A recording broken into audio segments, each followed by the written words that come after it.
نحمده ونصلي على رسوله الكريم أما بعد فأعوذ بالله من الشيطان الرجيم بسم الله الرحمن الرحيم رب اشرح لي صدري ويسر لي أمري واحلل عقدة من لساني يفقهوا قولي رب زدني علما اللهم فقهنا في الدين اللهم أرنا الحق حقا وارزقنا اتباعه وأرنا الباطل باطلا وارزقنا اجتنابه آمين يا رب العالمين ہم اتباع سنہ میں جو ٹاپک ہم پڑھ رہے ہیں وہ ہے وجوب العمل بالسنت، سنت پر عمل کرنا واجب ہے۔ تو ہم نے لاسٹ کلاس میں پڑھا تھا، کچھ لیسن کا حصہ پڑھ لیا تھا، تقریباً ہاف پڑھ لیا تھا۔ تو آج ہم آگے سے کنٹینیو کریں گے مسئلہ نمبر 55 یعنی 55 سے۔ گمراہی سے بچنے کے لیے کتاب اللہ اور سنت رسول صلی اللہ علیہ وآلہ وسلم دونوں کی پیروی کا حکم ہے۔ ٹھیک ہے، یہ جو حدیث ہے یہ ہم پہلے پڑھ چکے ہیں۔ عن ابن عباس رضی اللہ تعالیٰ سے روایت ہے ان رسول اللہ صلی اللہ علیہ وسلم خاطب الناس فی حجۃ الوداع فقال کہ رسول اللہ صلی اللہ علیہ وآلہ وسلم نے حجۃ الوداع کے موقع پر خطبہ دیتے ہوئے فرمایا قد یئس الشیطان کہ شیطان مایوس ہو چکا ہے بأن یعبد بأرضکم کہ تمہاری زمین یعنی مکہ اور مدینہ میں اس کی عبادت ہو۔ وَلَكِنَّهُ رَضِيَ مگر اس بات پر خوش ہو گیا ہے ان یطاع کہ اس کا کہنا مانا جائے گا فیما سوا ذالک مما تحاکرون شرک کے علاوہ جنہیں تم معمولی حقیر سمجھتے ہو۔ من اعمالکم اپنے اعمال میں سے، فاحذروا خبردار رہو شیطان سے، یا ایہا الناس انی قد ترکت فیکم اے انسانوں بے شک سنو میں تمہارے درمیان وہ چیز چھوڑے جا رہا ہوں ما ان اعتصمتم بہ تو جب تک تم اسے مضبوطی سے تھامے رکھو گے فلن تضلوا ابدا تو تم کبھی گمراہ نہیں ہوگے۔ کتاب اللہ و سنت نبیہ اللہ کی کتاب اور اس کے نبی صلی اللہ علیہ وآلہ وسلم کی سنت۔ ٹھیک ہے جی، یہ حدیث واضح ہے اور ہم نے یہ پہلے بھی پڑھی ہے، اس وجہ سے مزید ڈیٹیل میں نہیں جا رہے۔ اچھا، اس کے بعد ایک اور حدیث ہے عن ابی ہریرہ قال قال رسول اللہ صلی اللہ علیہ وسلم، ابو ہریرہ رضی اللہ تعالیٰ سے روایت ہے، بیان کرتے ہیں کہ رسول اللہ صلی اللہ علیہ وآلہ وسلم نے فرمایا انی قد ترکت فیکم شیئین کہ میں تمہارے درمیان دو ایسی چیزیں چھوڑے جا رہا ہوں لن تدلوا بعدہما اگر ان پر عمل کرو گے تو ہرگز گمراہ نہیں ہوگے۔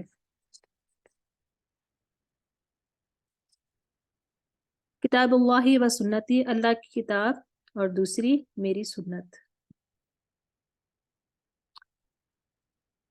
مسئلہ نمبر 56 جو عمل سنت رسول صلی اللہ علیہ وآلہ وسلم کے مطابق نہ ہو اللہ تعالیٰ کے ہاں قابل قبول نہیں ہے۔ اور اس کی جو دلیل میں جو حدیث آ رہی ہے بھی ہم پہلے پڑھ چکے ہیں۔ عن عائشہ رضی اللہ تعالیٰ عنہ قالت عائشہ رضی اللہ تعالیٰ سے روایت ہے، وہ فرماتی ہیں قال رسول اللہ صلی اللہ علیہ وسلم نبی صلی اللہ علیہ وسلم نے فرمایا من احدث جس نے خود نکالی، خود گھڑ لی،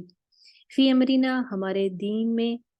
ھذا ما لیس فیہ فہو رد کوئی ایسی چیز جو اس میں نہیں تھی تو وہ رد ہے۔ ٹھیک ہے جی، اگلا مسئلہ ہے مسئلہ نمبر 57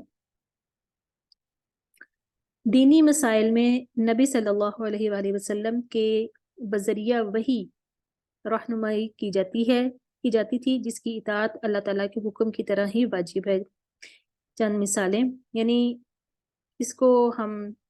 آپ کی مثالیں آگے دی میں ہم اس کو دیکھتے ہیں کہ یعنی آپ صلی اللہ علیہ وسلم کو جو رہنمائی ملتی تھی اور جو کچھ آپ صلی اللہ علیہ وآلہ وسلم فرماتے تھے تو وہ وحی کے ذریعے ہی فرماتے تھے، اپنی طرف سے نہیں بولتے تھے۔ یہ اللہ تعالیٰ نے خود قرآن میں بھی فرمایا ہے نا، تو یعنی قرآن میں کیا آتا ہے وما ينطق عن الهوى ان هو الا وحی یوحی، سورۃ النجم کی آیت ہے۔ تو اس لیے آپ کی اطاعت بھی بالکل اسی طرح ہی ہے جیسے اللہ تعالیٰ کی اطاعت، یعنی جب کوئی مسئلہ پیش آتا تو اور اس کا حکم قرآن میں نہیں لکھا ہوتا تو آپ صلی اللہ علیہ وآلہ وسلم کیسے فیصلہ فرماتے تھے؟ یعنی وہی کے مطابق، اور بعض دفعہ اگر وہی نہیں ہے تو آپ صلی اللہ علیہ وآلہ وسلم خود فیصلہ فرما دیتے تھے، تو وہی کے آنے پر اگر اس کی اصلاح ہوتی تو آپ صلی اللہ علیہ وسلم اپنے فیصلے کو بھی بدل دیتے۔ مثلا ایک دفعہ ایک خاتون آپ کے پاس اپنے شوہر کی شکایت لے کر آئیں کہ میرے شوہر نے مجھے مارا ہے، تو مجھے کیا کرنا چاہیے؟ کیونکہ وحی الہی میں تو مطلب قرآن میں تو اس کا کوئی حکم نہیں تھا۔ آپ صلی اللہ علیہ وسلم نے انصاف کے تقاضے کے تحت فیصلہ کیا کہ جو تم بھی بدلہ لے لو، یعنی تم بھی مار سکتی ہو۔ تو ابھی وہ عورت جا ہی نہ پائی تھی کہ وہی سے اس کی تردید آ گئی اور اس کو روک دیا گیا۔ آپ صلی اللہ علیہ وسلم نے فرمایا اردنا شیئا و ارد اللہ شیئا آخر، کہ ہم نے ایک چیز چاہی اور ایک چیز اللہ نے چاہی، اور جو اللہ نے چاہا وہی اصل حکم ہے، یعنی کہ تم اپنے شوہر کو نہیں مارو گی۔ تو مارنے سے روک دیا، اس طرح کی اور بھی بہت سی مثالیں ہیں۔ آپ صلی اللہ علیہ وسلم نے کسی شخص کو ایک کام کا حکم دیا لیکن وہی الہی سے اس کی تردید آ گئی، آپ نے اس کو روک دیا۔ اس کی وجہ یہ ہے کہ آپ براہ راست اللہ تعالیٰ کی نگرانی میں کام کر رہے تھے، جو کچھ بھی لوگوں کو سکھا رہے تھے اللہ کے حکم سے سکھا رہے تھے، ٹھیک ہے نا۔ تو سورہ نجم کی جو آیت ہے وہ اس بات پر گواہی ہے کہ جو کچھ بھی آپ کہتے ہیں وہ دراصل وہی الہی پر مبنی ہوتا ہے، اور جہاں کہیں کوئی کمی بیشی ہوئی وہاں اللہ تعالیٰ نے فوراً مداخلت کی۔ مثلا ایک اور واقعہ ہے جنگ احد میں، جب آپ صلی اللہ علیہ وسلم کا چہرہ مبارک زخمی ہو گیا اور آپ صلی اللہ علیہ وسلم کے دانت بھی شہید ہوئے، تو آپ کے چہرے سے خون بہ رہا تھا، تو آپ نے اس وقت ایک بات فرمائی کہ وہ قوم کیسے فلاح پا سکتی جو اپنے نبی کو زخمی کر دے۔ تو قرآن میں سورہ آل عمران میں جو ہے وہ یہ بات آئی نا، پھر اللہ تعالیٰ نے فرمایا کہ کیا ہے کہ لیس لک من الامر شیء او یتوب علیہم او یعذبہم فانہم ظالمون، کہ یعنی کہ فیصلہ آپ نہیں کریں گے، وہ تو اللہ کرے گا، چاہے ان کو معاف کر دے یا ان کو عذاب دے۔ پھر ایسا ہوا کہ ان میں سے بعض لوگ مسلمان ہو گئے بعد میں، اور اس کی ایک بڑی مثال جو ہے وہ خالد بن ولید ہے، اور ان کے علاوہ اور بھی لوگ، ابو سفیان اور خود اسی طرح بہت سے اور لوگ ایسے تھے جو مسلمان نہیں تھے اور کفر کی مسلمان ہوئے، اور کچھ ایسے تھے کہ جو مسلمان نہیں ہوئے، وہ کفر کی حالت میں ہی مر گئے۔ اب اللہ تعالیٰ کا فیصلہ ہے جو چاہے ان کے ساتھ کرے۔ ویسے تو ہمیں حق نہیں ہے کسی کے بارے میں جنتی یا جہنمی ہونے کا کہ ہم دنیا میں ہم فیصلہ کریں، تو اس سے کیا پتہ چلتا ہے کہ یہ تو اللہ تعالیٰ کا کام ہے نا۔ تو قرآن میں ایک آیت ہے نوح علیہ السلام کے بارے میں جس میں اللہ تعالیٰ فرماتے ہیں وَاصْنَعِ الْفُلْكَ بِأَعْيُنِنَا وَوَحْيِنَا، یہ آیت ہے سورہ ہود کی، یعنی کہ جب کشتی بنا رہے تھے نا نوح علیہ السلام، تو اس ٹائم ان کو کہا گیا کہ کشتی بناؤ کس طرح؟ ہماری نگاہوں کے سامنے، ہماری وحی کے مطابق۔ پھر آپ دیکھیں موسیٰ علیہ السلام اور ہارون علیہ السلام کے لیے کیا فرمایا اللہ نے کہ اذهب الى فرعون انه طغى، سورۃ طہ میں ہے، اور ساری بات آگے بھی مزید چلتی ہے۔ اور پھر فرمایا قال لا تخافا اننی معکما اسمع و ارى، کہ میں سن بھی رہا ہوں اور دیکھ بھی رہا ہوں، میری تائید تمہارے ساتھ ہے۔ اس سے کیا پتہ چلتا ہے کہ پیغمبر براہ راست اللہ تعالیٰ کی نگرانی میں ہوتے ہیں۔ ہر انسان اللہ کی نگاہ میں ہے، لیکن پیغمبروں کا عمل خاص طور پر اللہ کی نگاہ میں کس طرح ہے کہ اگر اس میں کچھ کمی بیشی ہو جاتی ہے تو ساتھ ہی ان کی اصلاح ہو جاتی ہے، کیونکہ اللہ تعالیٰ نے ان کو ایک رول ماڈل بنایا ہوتا ہے۔ تو ہمارا کیا معاملہ کہ اگر ہم کوئی غلطی کرتے بھی تو ہمیں نہیں پتہ چلتا کہ ہم نے کہاں غلطی کی اور کہاں نہیں کی، ہمارا معاملہ جو آخرت تک مخفی ہے، ٹھیک ہے نا۔ اگر ہمیں ادراک ہو جاتا ہے اپنی غلطی کا تو ہم معافی توبہ مانگتے ہیں اللہ تعالیٰ سے، لیکن یہ سب کچھ جو ہے اس کا کیا فیصلہ ہوا کہ یار وہ تو ہمیں روز قیامت پتہ چلے گا نا۔ لیکن پیغمبر جو ہوتے ہیں جو سب کے لوگوں کے لیے رہنما ہوتے ہیں، اللہ تعالیٰ نے خود حکم دیا نا کہ نبی صلی اللہ علیہ وسلم کے بارے میں کہ لقد کان لکم فی رسول اللہ اسوۃ حسنہ، کہ لوگوں تمہارے لیے اللہ کے رسول کی زندگی میں بہترین نمونہ ہے، لہٰذا اگر کہیں ان سے کوئی کمی بیشی ہوتی ہے نا تو اس کی فوراً اصلاح کر دی جاتی ہے۔ جس طرح ایگزامپل ہے نا سورۃ تحریم میں کہ آپ صلی اللہ علیہ وسلم کو ایک شہد پسند تھا، جس کسی وجہ سے آپ نے اس کو اپنے اوپر حرام کیا تو اللہ تعالیٰ نے فوراً مداخلت کی کہ کیا یا ایھا النبی لما تحرم ما احل اللہ لک. اس سے کیا پتہ چلتا ہے کہ نبی صلی اللہ علیہ وسلم اپنی مرضی سے کسی چیز کو حرام قرار نہیں دیتے. اگر قرآن کی آیت میں کوئی چیز حرام نہ بھی ہو اور حدیث میں وہ چیز حرام قرار دی جا رہی ہو تو وہ بھی نص شمار ہوگی اور حرمت کا سبب ہوگی. یعنی جس طرح بھی ہم نے پیچھے پڑھا ہے نا، مثال کے طور پہ وہ کچلیوں والے جانور، ان کا کھانا حرام ہے، اسی طرح ہی گدھا. تو یہ قرآن میں ان کی ڈیٹیل کہاں آئی، کہاں بتایا گیا؟ حدیث میں آیا نا. تو ایسی چیزیں، تمام چیزیں جو آپ نے حرام کی اور اس کی تردید میں کوئی نہ کوئی آیت یا اللہ کی طرف سے کوئی حکم نہیں آیا تو اسلامی شریعت میں، اسلامی قانون میں بھی اس کو بھی حرام مانا جائے گا. اور جس کو آپ نے حلال قرار دیا، خواہ قرآن میں اس کا ذکر نہ بھی ہو، اسے حلال قرار دیا جائے گا اور ہمیں اس کے مطابق حلال اور حرام کو قبول کرنا ہوگا. کیونکہ قرآن میں آپ کا سٹیٹس بتایا گیا ہے نا. سورۃ الاعراف میں کیا آتا ہے کہ یأمرہم بالمعروف، کہ وہ ان کو نیکی کا حکم دیتا ہے، وینہاہم عن المنکر، اور برائی سے روکتا ہے. آپ صلی اللہ علیہ وسلم نے یہ دونوں کام کیے تھے نا، یہ آپ کے فرائض میں شامل تھا. اور پھر کیا ہے، وَيُحِلُّ لَهُمُ الطَّيِّبَاتِ، اور ان کے لیے پاکیزہ چیزیں حلال کرتے ہیں. وَيُحَرِّمُ عَلَيْهِمُ الْخَبَائِثَ، اور ناپاک چیزیں ان کے لیے حرام کرتے ہیں. وَيَدَعُ عَنْهُمْ إِصْرَهُمْ، اور ان کے اوپر سے ان کے بوجھ ہٹاتے ہیں، یعنی جو پابندیاں لوگوں نے اپنے پر جن سے اپنے آپ کو جکڑا ہوتا ہے. وَالْأَغْلَالَ، اور توق، الَّتِي كَانَتْ عَلَيْهِمْ، یعنی جو انہوں نے اپنے اوپر جکڑے ہوئے ہیں. تو اس سے پتہ چلتا ہے کہ پیغمبر کے منصب میں یہ بات ہے کہ اس کو حق دیا گیا کچھ چیزوں کو حلال کرنے کا اور کچھ کو حرام کرنے کا. اور یہ صرف قرآن میں نہیں، قرآن کے علاوہ بھی ہے. بس اوقات وہ قرآن کی مزید تفصیل ہے، اس کی تحدید نہیں. تحدید کا مطلب ہے کہ تحدید کا مطلب ہوتا ہے کہ اس کو کسی چیز کو اسپیسیفک طریقے سے بتانا. تو دین مکمل ہی نہیں ہوتا جب تک کہ اس معاملے میں اللہ کے کتاب کے علاوہ نبی صلی اللہ علیہ وسلم کی سنت کو سامنے نہ رکھا جائے اور اس کو قبول نہ کیا جائے. ٹھیک ہے نا. تو حدیث میں بھی نا بعض دفعہ اس کی مزید تفصیل ہوتی ہے اور اس کی تردید ہوتی ہے. تو ہم حدیث دیکھتے ہیں. صحیح بخاری کی حدیث ہے. عن جابر بن عبد اللہ یقول، جابر ابن عبداللہ سے روایت ہے، کہتے ہیں مرضت، میں بیمار پڑ گیا. فجاءنی رسول اللہ صلی اللہ علیہ وسلم یعودنی و ابو بکر، تو رسول اللہ صلی اللہ علیہ وآلہ وسلم عیادت کے لیے تشریف لائے، ابو بکر رضی اللہ بھی. وہما ماشیانی، اور یہ دونوں جو تھے بزرگ یہ پیدل چل کر آئے تھے. فاتانی وقد اغمی علیہ، اور پھر نبی کریم صلی اللہ علیہ وسلم نے جب پہنچے تو مجھ پر بے ہوشی طاری تھی. فتوضأ رسول اللہ صلی اللہ علیہ وآلہ وسلم، تو نبی صلی اللہ علیہ وآلہ وسلم نے وضو کیا. ثم صب وضوءہ علیہ، اور وضو کا پانی مجھ پر چھڑکا. فافقت، فقلت، اس سے مجھے افاقہ ہوا تو میں نے عرض کیا، یا رسول اللہ، اے اللہ کے رسول. وربما قال سفیان، بعض اوقات سفیان نے یہ الفاظ بھی بیان کیے، جو راوی ان کا نام ہے یہ، کہ میں نے کہا فقلت ای رسول اللہ، کہ میں نے کہا یا رسول اللہ، کیف اقضی فی مالی، میں اپنے مال کے بارے میں کس طرح فیصلہ کروں. کیف اصنع فی مالی، یا میں اپنے مال کا کیا کروں. قال، بیان کیا، فما اجابنی بشیء، کہ نبی صلی اللہ علیہ وسلم نے کوئی جواب نہیں دیا. حتی نزلت آیت المیراث، یہاں تک کہ میراث کی جو آیات تھیں وہ نازل ہو گئیں. تو اس وقت تک میراث کا حکم جو تھا وہ نہیں اترا ہوا تھا. جو راوی بیچ میں ہیں اس حدیث کو روایت کرتے ہیں جابر بن عبداللہ سے، تو جن کا نام سفیان ہے، وہ اس حدیث کو یہ روایت کر رہے ہیں.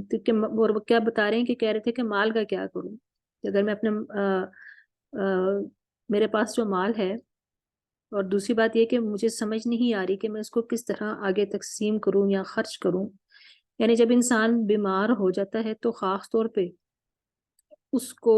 اور وہ کسی ایسے علاقے میں ہو کہ اس کا وہاں پر علاج بھی ممکن نہ ہو،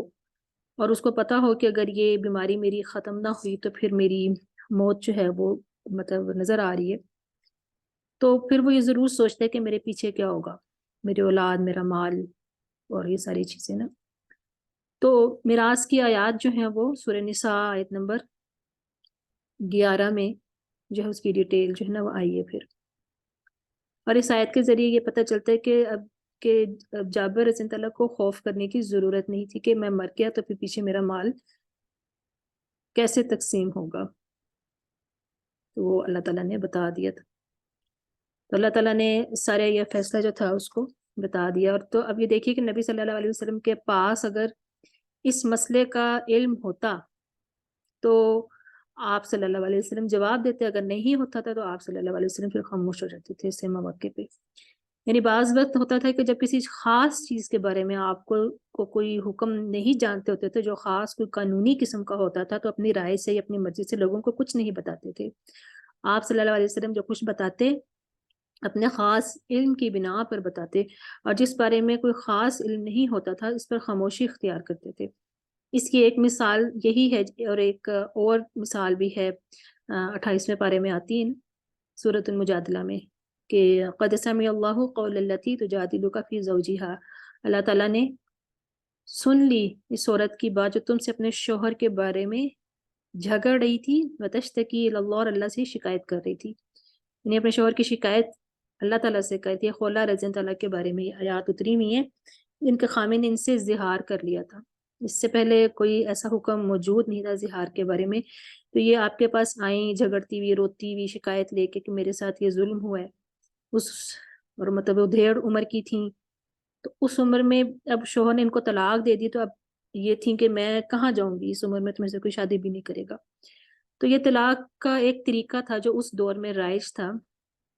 اس میں صریحاً کوئی الفاظ نہیں استعمال ہوتے تھے، کنایتاً جو تھا نا وہ ہوتے تھے۔ تو آپ صلی اللہ علیہ وسلم کیا فرماتے ہیں کہ میں تمہارے اس مسئلے کے بارے میں کوئی حکم کتاب اللہ میں نہیں پتا، میں اس کے بارے میں کچھ نہیں جانتا، اور کہیں جگہ یہ آتا ہے کہ آپ کیونکہ اس دور کے جو رواج قائم تھا، جو قانون قائم تھا، تو اس کے حساب سے آپ نے کہا کہ اس کے حساب سے تو جو یہ نا طلاق ہو گئی، تو انہوں نے پھر جو خولہ رضی اللہ نے پھر کہا کہ میں اپنے اللہ سے نا خود بات کرتی ہوں، خود شکایت کرتی ہوں، تو وہ اتنے میں وہ بات مطلب وہ رو رہی تھیں اور انہوں نے ہاتھ اٹھائے ہوئے تھے، تو اس وقت جو نا پھر یہ جو آیات تھیں یہ زہار کے بارے میں پھر یہ اتر گئی تھی، جس کی مزید اپلیکیشن جو تھی پھر جس طریقے سے ہوئی وہ خود پھر وہ بتائی گئی رسول اللہ صلی اللہ علیہ وسلم نے کہ والذین یظاہرون من نسائہم، جو مرد اپنی عورتوں سے زہار کرتے ہیں، ثم یعودون، پھر لوٹ آتے ہیں، یعنی اپنی غلطی کا اعتراف کر لیتے ہیں اور رجوع چاہتے ہیں، لما قالو، جو انہوں نے کہا، اور اس کو واپس لینا چاہتے ہیں، کہ ایک بات جو منہ سے نکل گئی اس کو واپس پلٹانا چاہتے ہیں، تو اس کے لیے جرمانہ ادا کرنا پڑے گا۔ فتحریر رقبۃ، گردن آزاد کرنا، یعنی کہ غلام کا آزاد کرنا، من قبل ان یتماسا، اس سے پہلے کہ دونوں ایک دوسرے کو ہاتھ لگائیں۔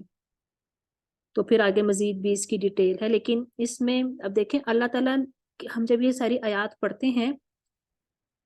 تو ہمیں یہ پتہ چلتا ہے کہ اللہ تعالیٰ نے عورت کو کس طرح پروٹیکٹ کیا ہے، اور نہ صرف پروٹیکٹ کیا بلکہ اس کی سیلف رسپیکٹ اور سیلف اسٹیم جو ہے اس کو بھی اللہ تعالیٰ نے کتنا زیادہ اٹھایا اور پروٹیکٹ کیا۔ جبکہ ہم آج اپنی سوسائٹی میں اگر دیکھیں نا تو یہ چیزیں اپلیکیشن ان کی نہیں ہو رہی، طلاق کے معاملات اور یہ سارے معاملات میں جس طرح عدالتوں میں بھی عورتوں کو خوار کیا جاتا ہے، اور مرد اگر طلاق دے دیتے ہیں، زیادہ تر تو طلاق جو ہوتے ہیں وہ مرد زبانی ہی دیتے ہیں نا، غصے میں آئے اور منہ سے نکال دیا۔ بعض دفعہ بلکہ اکثر اوقات ہی ایسے ہوتا ہے کہ اس وقت کوئی گواہ موجود ہی نہیں ہوتے، اور اگر کوئی گواہ موجود ہوں بھی تو گھر والے بعض دفعہ مکر جاتے ہیں اس چیز سے۔ تو اس سلسلے میں خام خواہ میں عورتوں کو جس طرح خواری کرنی پڑتی ہے، اور ان کی سیلف رسپیکٹ یا وہ ساری چیزیں جس طرح مجروح ہوتی ہے، بعض دفعہ اگر دوبارہ سے وہ رجوع بھی کر لیں، اور عورتیں بعض دفعہ اتنی مجبور ہوتی ہیں کہ فائنینشلی اتنی اسٹرانگ نہیں ہوتی ہیں، اپنے پیچھے سے ان کے پیرنٹس یا بچوں کی وجہ سے، مطلب جو بھی ہیں کہ اب وہ کہتی ہیں کہ پھر ہم بچے ہمارے خراب ہو جائیں گے یا بکھر جائیں گے یا جو بھی ہیں. تو وہ جو ٹارچر ہوتا ہے، مینٹل ٹارچر، اور ان چیزوں سے وہ بار بار گزرتی رہتی ہیں. تو یہ ساری چیزیں جو ہیں اگر اس سوسائٹی میں اپلیکیبل ہوں تو اس لحاظ سے عورتیں بہت پروٹیکٹڈ ہیں. چلیں اگلی حدیث ہے. عن سہل بن سعد ان رجلا من الانصار جاء رسول اللہ صلی اللہ علیہ وسلم فقال یا رسول اللہ. سہل بن سعد نے بیان کیا کہ قبیلہ انصار کے ایک صحابی رسول اللہ صلی اللہ علیہ وآلہ وسلم کی خدمت میں حاضر ہوئے اور عرض کیا یا رسول اللہ ارائیت رجلا، اس شخص کے متعلق آپ کا کیا ارشاد ہے وجد مع امرأته رجلا، جو اپنی بیوی کے ساتھ کسی غیر مرد کو دیکھے. کہ یہاں پر صرف دیکھنا مراد نہیں ہے، یہ اس کا مطلب ہے کہ زنا کر. یقتلوہ، کیا وہ اسے قتل کر دے، ام کیف یفعل، یا اسے کیا کرنا چاہیے. فانزل اللہ فی شأنہ، انہی کے بارے میں اللہ تعالیٰ نے قرآن مجید کی وہ آیت نازل کی ما ذکر فی القرآن من امر المتلاعنین، جس کے بارے میں لعان کرنے والوں کے لیے تفصیلات بیان ہوئی ہیں. ٹھیک ہے، یعنی کہ یہ وہ جو صحابی تھے وہ خود آ کے بتا رہے تھے اپنا واقعہ کہ اگر میں قتل کر دوں تو آپ اسے قصاص میں پھر مجھے قتل کروا دیں گے، کیونکہ جب تک میں 4 گواہ نہ لاؤں تو کوئی شخص دلوا ہی نہیں سکتا، سزا نہیں دلوا سکتا اس کو اگر تو، اور قانون کو میں اپنے ہاتھ میں لے نہیں سکتا. یعنی کہ اب اپنی بیوی کو اگر کسی نے اس طرح کی حالت میں دیکھا ہے تو اب وہ 4 بندوں کو بلا کر پہلے دکھائے گا تو نہیں نا ان کو، اور اس کے بعد پھر وہ معاملہ کرے گا. تو یہ ایک سچویشن جو ہے بڑی عجیب سی ہے نا. تو اس میں وہ کہہ رہا ہے کہ اگر وہ قتل کر دے تو پھر بھی وہ جو ہے اس کے بدلے میں میرے سے قصاص لیا جائے گا اور میں قانون کو اپنے ہاتھ میں نہیں لے سکتا. دوسرا یہ کہ اس معاملے میں مطلب اس طرح کا معاملہ کہ اس میں انسان خاموش بھی نہیں ہو سکتا. تو مطلب اس معاملے میں کون صبر کر سکتا؟ اگر کوئی اپنی بیوی کو اس طرح دیکھ رہا تو کوئی بھی آدمی اس پہ صبر نہیں کر سکتا نا. تو پھر کیا ہے کہ فقال النبی صلی اللہ علیہ وسلم، نبی کریم صلی اللہ علیہ وسلم نے ان سے فرمایا قد قضى اللہ فیک وفی امرأتک، اللہ تعالیٰ نے تمہارا اور تمہاری بیوی کے بارے میں فیصلہ کر دیا ہے. قال، بیان کیا فطلعنا فی المسجد وانا شاہد، پھر ان دونوں نے مسجد میں لعان کیا اور میں اس وقت وہاں موجود تھا. جو راوی جو ہے نا سہل بن سعد وہ بتا رہے. فلما فروغ قال، جب دونوں نے لعان سے فارغ ہو گئے، لعان کر لیا، تو انصاری صحابی نے عرض کیا کذبت علیہا یا رسول اللہ، یا رسول اللہ اس کا مطلب یہ ہوگا کہ میں نے اس پر جھوٹی تہمت لگائی تھی. ان امسکتھا، اگر اب بھی میں اسے اپنے نکاح میں رکھوں تو. فطلقها ثلاثا، چنانچہ اسے 3 طلاقیں دے دیں. قبل ان یأمرہ رسول اللہ صلی اللہ علیہ وسلم، اس سے پہلے کہ نبی کریم صلی اللہ علیہ وسلم ان کو حکم دیتے. ٹھیک ہے، یعنی کہ انہوں نے کہا کہ اگر اب اتنا ساری سوسائٹی کے سامنے، سب کے سامنے جو یہ لعان کیا ہے، تو اس کے بعد تو میں اگر اس کو رکھوں تو اس کا مطلب ہے کہ میں نے تو پھر جھوٹی تہمت لگائی تھی. تو انہوں نے ادھر ہی اپنی بیوی کو طلاق دے دی. حین فرغ من التلاعن، لعان سے فارغ ہونے کے بعد. ٹھیک ہے، جیسے ہی لعان کر لیا دونوں میاں بیوی نے، لعان سے مراد ہے کہ لعنت کی وہ قسم ہوتی ہے جو دونوں نے کی، تو اس کے بعد پھر انہوں نے طلاق دی تھی. ففرقها عند نبی صلی اللہ علیہ وسلم فقال، نبی صلی اللہ علیہ وسلم کی موجودگی میں ہی ان کو جدا کر دیا گیا. ذاک تفریق بین کل متلاعنین، ہر لعان کرنے والے میاں بیوی کے درمیان یہی جدائی کا مسنون جو ہے وہ طریقہ ہے. ٹھیک ہے، یہ حدیث لمبی ہے آگے، لیکن آپ کی کتاب میں اتنی ہی لکھی ہوئی ہے. اب یہاں سے ہم دیکھتے ہیں کہ لعان جو ہے وہ لعنت سے، یعنی ایک دوسرے پر لعنت کرنا. اور یہ سورہ نور میں اس کی تفصیل ہے، جو قرآن پاک میں جو لعان کا قانون ہے اس کو دیکھتے ہوئے کہ کیا سورہ نور جو ہے اس میں کیا آتا ہے کہ الذین یرمون ازواجہم، جو لوگ اپنی بیویوں پر الزام دھرتے ہیں، ولم یکن لہم شہداء، ان کے لیے گواہ نہیں ہوتے، الا انفسہم، مگر وہ خود ہی. فشہادت احدہم اربع شہادات باللہ، تو ان میں سے ایک کی گواہی 4 گواہیوں کی طرح ہوگی اللہ کے نام کے ساتھ، یعنی 4 دفعہ قسم کھائیں. انہو لمن الصادقین صادقین کہ وہ اگر سچے ہیں، والخامسۃ تو پانچویں دفعہ ان لعنت اللہ علیہ کہ اللہ کی لعنت اس پر ہو، یعنی مرد کی طرف، پہلے آدمی جس نے کہا ہے کہ میں نے اس طرح اپنی بیوی کو دیکھا ہے، ان کان من الکاذبین اگر میں جھوٹوں میں سے ہوں، وَيَدْرَأُ عَنْهَا الْعَذَابَ اور ہٹا لے گی اپنے سے سزا کو، پھر عورت کی باری ہے نا، پھر وہ اپنے اوپر سے اس چیز کو کیسے ہٹائے گی، ان تشہد اربع شہادات باللہ اگر وہ 4 دفعہ اللہ کے نام کی قسم کھا لے گی کہ میں نے گناہ نہیں کیا، انہ لمن الکاذبین کہ وہ جھوٹوں میں سے ہے، یعنی مرد نے جھوٹی بات کی، والخامسۃ اور پانچویں دفعہ کیا کہے گی، ان غضب اللہ علیہا کہ اللہ کا غضب ہو اس عورت پر، ان کان من الصادقین اگر مرد سچوں میں سے ہے۔ بس اتنی بات ہے قرآن نے اس سے آگے نہیں بتایا، اس کے بعد وہ شوہر اور بیوی بعد میں اکٹھے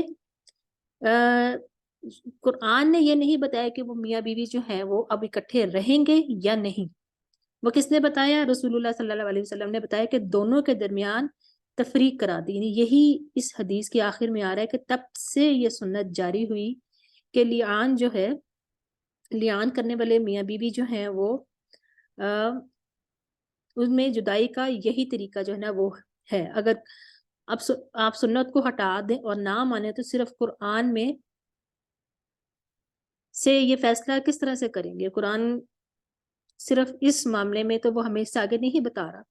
اس میں تو صرف اتنا بتایا کہ 4 قسمیں کھا کے اور 5 دفعہ لعنت کی بات کریں اور بس ختم۔ اس کے بعد کیا وہ اکٹھے رہیں گے یا نہیں رہیں گے یہ بات آپ نے بتائی، دونوں کو بلایا گیا کیونکہ جھگڑا اب ان کے درمیان تھا، وہ آدمی جو درمیان میں جس نے ایسا حرکت کی تھی وہ تو چلا گیا، تو اب ان دونوں کو جب بلایا گیا تب اس اتنی بڑی بات جب ہوئی تو اس زندگی تو پھر مشکوک ہو گئی نا، شک آ گیا، تو اس کے ساتھ تو اب رہا نہیں جا سکتا تھا، اکٹھے تو چل ہی نہیں سکتے تھے، ایک دوسرے کو مطلب شکل دیکھتے تو ان کو وہ چیزیں یاد آنی تھی، اس وجہ سے کیا ہونا تھا کہ غیرت میں آ کے کوئی کسی کو قتل کر سکتا تھا، اس وجہ سے کیا بیوی ہو یا کوئی اور کسی کو اجازت نہیں ہے کہ وہ اس طرح قتل کرے، ٹھیک ہے نا۔ ہمارے ہاں وہ ایک مطلب خاص طور پہ جو ہے گاؤں وغیرہ کر اس طرح کے علاقوں میں وہ بڑا ایک غیرت کے نام پہ قتل کو نا بہت زیادہ وہ سمجھتے ہیں، بہت غیرت مندی سمجھتے ہیں، فخر کی بات سمجھتے ہیں، تو اللہ نے آیت اتاری اور دونوں کو کہا کہ تم مرد ہو اور تم نے اگر اپنی بیوی کو کسی کے ساتھ دیکھا ہے، تم نے الزام لگا دیا، تو اب یہ دونوں کھڑے ہیں اور یہ معاملہ ہے اور اس طرح سے جو ہے یہ کہو جو اللہ نے حکم اتارا ہے، یہ الفاظ کرو، اس کے بعد دونوں کو الگ کر دیا، ان کا رشتہ ٹوٹ گیا، اور یہی طلاق ہے کہ ان میں کہ اب وہ بیوی کی حیثیت سے، میاں بیوی کی حیثیت سے نہیں رہ سکتے۔ ابھی طریقہ، یہ ایک طریقہ جو تھا یہ ایک بن گیا کہ اگر کوئی اس طرح کا کوئی معاملہ ہوتا ہے تو اس کو کس طرح سے ڈیل کیا جائے گا، ٹھیک ہے، یعنی کہ لعنت کرنے کے بعد پھر وہ اکٹھے نہیں رہیں گے۔ اگلی حدیث ہے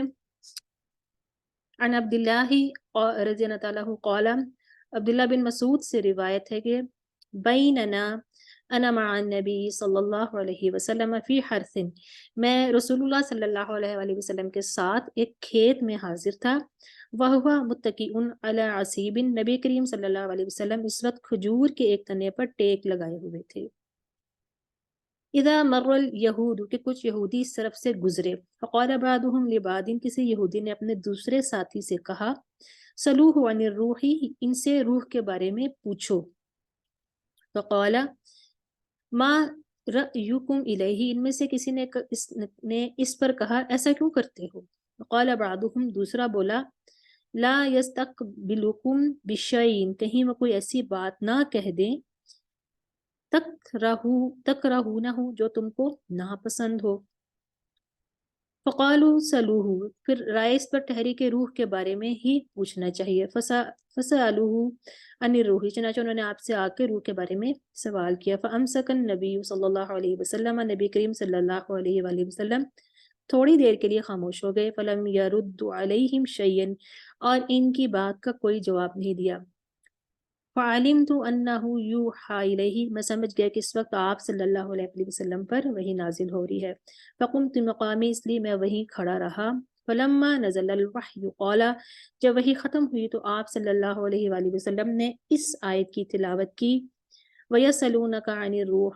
کہ یہ آپ سے روح کے بارے میں سوال کرتے ہیں، قل الروح من امر ربی، آپ کہہ دیں کہ یہ روح جو ہے میرے پروردگار کے حکم ہی سے ہے، وما اوتیتم من العلم الا قلیلا، اور تمہیں علم جو ہے اس بارے میں تھوڑا ہی دیا گیا. ٹھیک ہے، سورہ اسراء کی آیت ہے. اس سے کیا پتہ چلتا ہے کہ دو چیزیں ہمارے سامنے آئے گی. ایک کیا ہے کہ جس چیز کے بارے میں آپ کو علم نہیں ہوتا تھا آپ خاموشی اختیار کرتے تھے اور وہی کے ذریعے جواب آتا تھا. دوسرا یہ کہ اگر آپ اپنے اجتہاد سے کوئی فیصلہ کر دیتے کبھی اس کو وہی الہی سے تائید ہو جاتی اور بسا اوقات اس کی تردید ہو جاتی. اگر تردید ہو جاتی تو آپ اپنی رائے کو بدل لیتے تھے. اب ہم لوگ کیا کہتے ہیں کہ یہ روح کے بارے میں جو ہے یہ یہودی اکثر پوچھتے تھے اور وہ خاص کچھ سوال جو تھے وہ لے کر آتے تھے اور وہ یہ ٹیسٹ کرتے رہتے تھے کہ کیا یہ سچے نبی ہیں کہ نہیں ہیں. تو وہ اس طرح کی باتیں جو تھی وہ پوچھتے رہتے تھے. باقی یہ کہ ہمارے ہاں بھی روحوں کے بارے میں عجیب و غریب سی اکثر باتیں رائج ہیں. آپ لوگوں نے بھی سنی ہوگی کہ جمعرات آتی ہیں روحیں واپس آتی ہیں اور پھر کوئی میٹھا پکانا ہے اور کچھ یہ کرنا ہے تو وہ کرنا ہے. اب سوال یہ کہ روح تو ایسی چیزیں کھاتی نہیں ہیں تو پھر آپ کیوں بنا رہے ہیں. تو اس بارے میں بھی اکثر لوگ جو ہیں وہ کافی شدت پسندی کا موقف جو ہے وہ اختیار کر لیتے ہیں. اور میرا اپنا ایک دو دفعہ ایسے اپنے میرے ریلیٹیوز ہیں ان سے بات ہوئی تو وہ بہت زیادہ